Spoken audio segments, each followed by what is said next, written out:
猫の舌がザラザラしてるのは可愛いためじゃない。猫の舌がザラザラしているの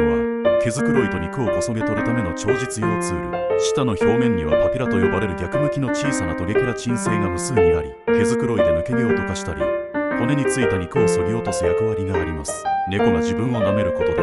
飲みほこり抜け毛を除去、舌のざらつきで食べ残しをきれいにこそげ取る。あのトゲの向きは飲み込む方向に揃っているから毛玉も喉にするり、ザラザラの舌は猫にとって掃除機ナイフのようなもの。登録&コメントであなたの猫のペロペロ話もぜひ教えてください。